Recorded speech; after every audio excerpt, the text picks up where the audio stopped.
Thanks for tuning in once again to Gospel Basics. Today we're going to be talking about chord forms and arpeggios.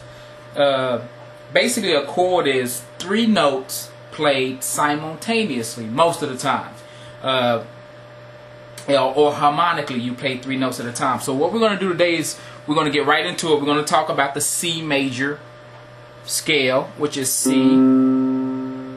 D, E, F, G, A, B, and C. And you might be wondering, this is Gospel Basics. This is a bass site. Why are you doing it on the keyboard? Because I just want to show you something real quick, and then we'll move right into the bass. But like I said before, simple chord form is you take the root, you skip the 2, move to the 3, skip the 4, move to the 5, and you have a C major chord.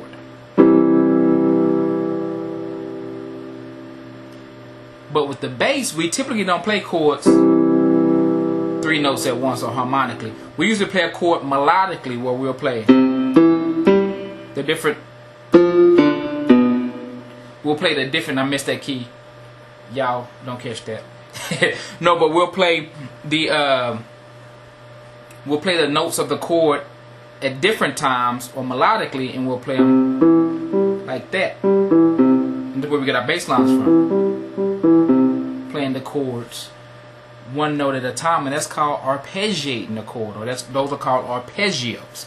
Now, this is why I'm using the keyboard tonight, to show you this in this manner, because I want to show you in relation of the key or the scale that you're in.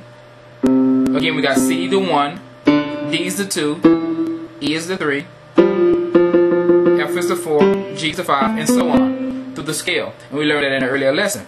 But I wanted to show you that when you're moving through a key or a scale, not every chord is major, even though we're in a C major scale. Now watch this. The 1 sounds major, and the difference in the major sound and the minor sound is the major sound's more of a happy sound. That's a major sound. And what we're doing is we got the C, the E, and the G, and that's major. But then when we move to the D, we have the D, the F, and the A. It sounds a little darker, a little gloomier. You hear that those together in a movie, that chord, you're like, ooh, something's gonna happen. The D is minor. When we move to the E, you got the E, the G, and the B. It's also minor. It has that dark sound to it. When we move to the F, we have the F, the A, and the C. That's brighter.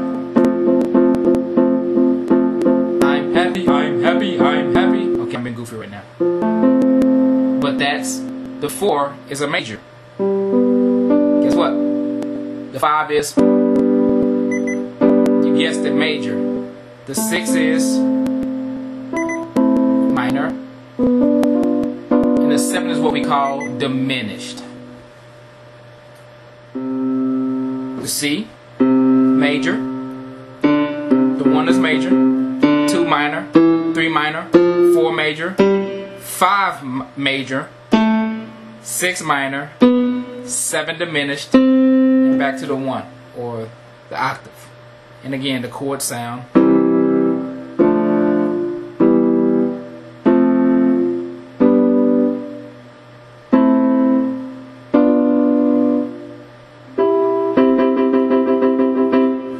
You see, those chords are happy and sad sounding. If they don't sound so different to you right away, just keep listening, and eventually your ear will hear the difference. I didn't hear the difference at first until I began to listen more and play around with the keyboard. I was like, hey, that does sound different. But again,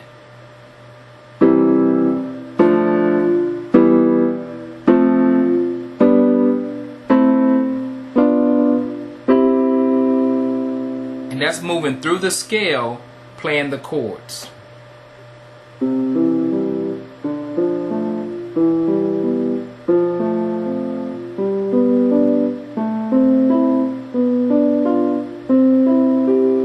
we would do it as a bass player. And that's what we're going to practice after I cut the camera, pick up my bass. We're going to practice playing in such a manner. And I hope it helps you out as you begin to listen to music to hear the difference between what's major and what's minor. Well, I hope that the keyboard demonstration gave you an indication of what we were doing as far as playing chords and arpeggios on the keyboard. And as a bass player, we have to generally follow those. Well, they can follow us, but anyway, we have to typically outline those chords that are being played by the other musicians. So therefore, we need to know that if we're going to arpeggiate those chords, what tones we can and cannot use in those different situations. What we would do is we're just going to demonstrate briefly those notes that we called out on the keyboard and how to finger those when you're in different positions.